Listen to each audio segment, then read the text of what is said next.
students, welcome to the classes of Ray Academy. Today we are studying cash flow statement. Cash flow statement में आज हम investing activities के बारे में पढ़ेंगे। इन्वेस्टिंग एक्टिविटीज़ मतलब वो जो एसेट्स में हम पैसे लगाते हैं, इन्वेस्ट करते हैं, लैंड खरीदते हैं, बिल्डिंग बनाते हैं, प्लांट लगाते हैं, मशीनरी खरीदते हैं, इन्वेस्टमेंट खरीदते हैं, वो सब के बोलते खरीदने को बोलते हैं इन्वेस्ट। उसको बेचते भी है, खरीदते भी हैं। तो investing activities are the acquisition and disposal of long term assets and other investments not included in cash equivalents. ये कैश इक्विवेलेंट्स में इंक्लूडेड नहीं है। These activities include transactions involving purchase and sale of long-term assets। मतलब जो लंबे time के लिए more then 1 year के लिए हम रखेंगे। which are not held for sale such as plant and machinery, land and building, investments, ये सारे assets खरीदते हैं। they may be treated as property, plant and equipment and intangible asset। इसी head के अंदर ये अपीयर करता है, property, plant and equipment and intangible asset. इसी हेड के नीचे ये लॉन्ग टर्म एसेट्स हम खरीदते हैं, जिसको यूजुअली 1 साल के अंदर बेचते नहीं है।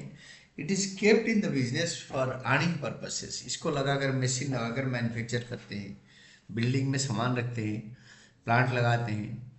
तो investing activities in not sale or purchase and sale of long term assets. कौन से हेड में होता है? Property, plant and equipment and intangible assets and investments that are not cash equivalents। investments जो कि current investment नहीं, long term investment। current investments under current assets are included in cash equivalent। current investment को cash equivalent में add करते हैं, उसको छोड़ के बाकी other investments long term investments होते हैं। investments include investments other than current investments।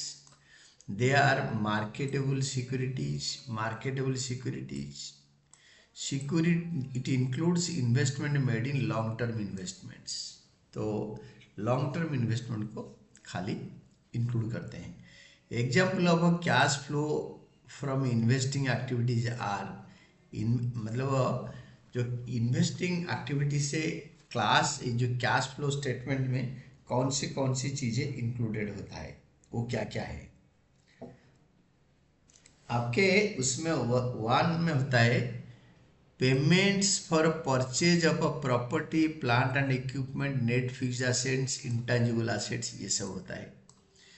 Then B में होता है रिसीट फ्रॉम सेल और disposal of a property, plant and equipment, fixed assets and intangible assets.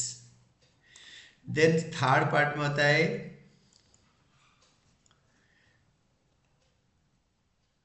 Payments for purchase और acquisition of securities, shares, warrants, debentures, bonds और debt instrument other enterprises as investment.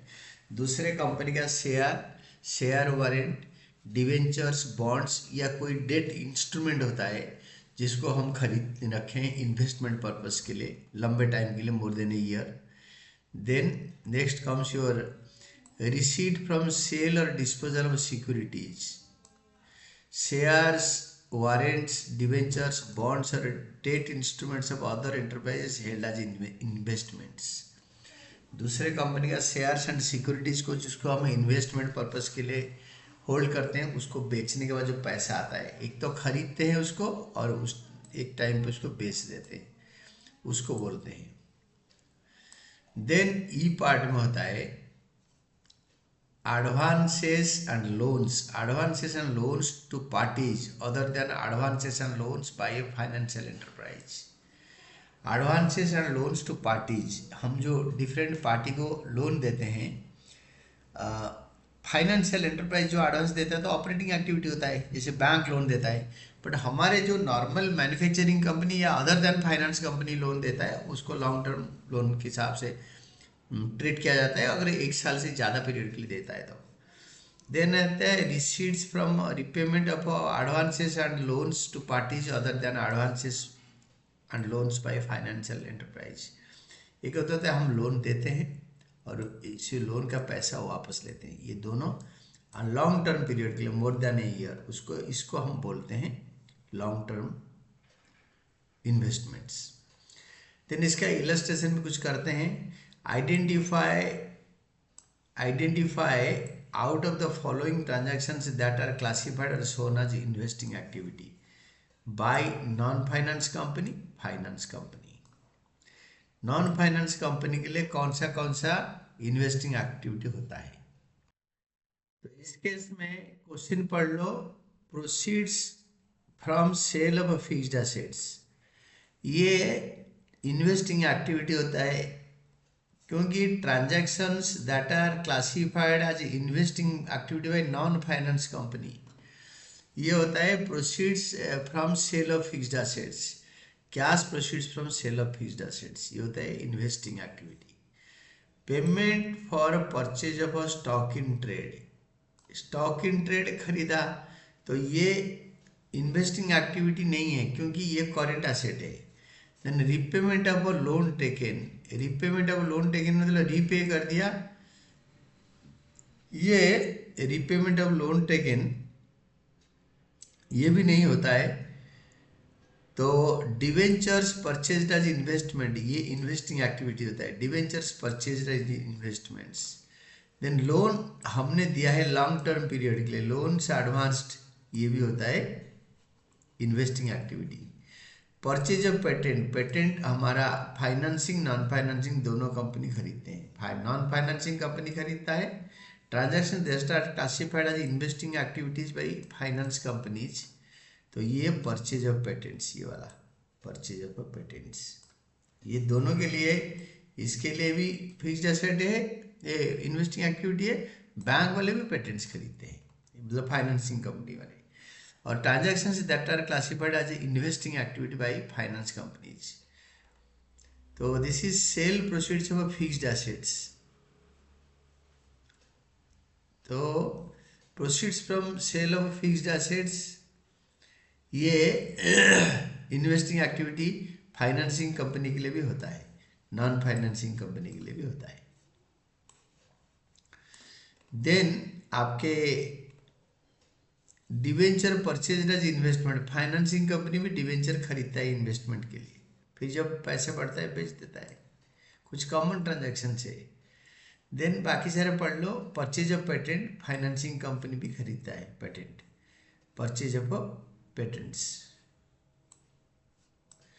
ये इसमें ये तीनों common है, 1, 4 and 6, 1, 4 and 6। बाकी 5 मतलब खाली इन्वेस्टमेंट के लिए जो हेल्ड कर रखा है वो इन्वेस्टिंग एक्टिविटी होता है नॉन फाइनेंसिंग कंपनी के लिए। और ये जो थर्ड वाला है, ये सेकेंड वाला payment for purchase of stock, ये करेंट एसेट खरीदना इन्वेस्टिंग एक्टिविटी में आता नहीं है। Then comes your 5, state giving a reason a transaction that is always classified as investing activity, ऐसे एक रीजन दो, ऐसे एक आइटम बताओ जो हमेशा इन्वेस्टिंग एक्टिविटी के अंदर क्लासिफाई होता है। सॉल्यूशन में होगा payment towards purchase of a fixed asset as it is not purchased for resale, खरीद के बेचते नहीं है। Payment towards purchase of fixed asset, payment towards purchase of fixed asset, fixed asset खरीदना, as it is not purchased it is not purchased for sale, इसको खरीदा है resale के लिए नहीं रखा है। Examples are purchase of building, furniture for office use, goodwill, proceeds from sale of fixed assets etcetera. ये हमेशा financing and non financing company के लिए इन्वेस्टिंग एक्टिविटीज होता है। And this is all about your investing activities का concept.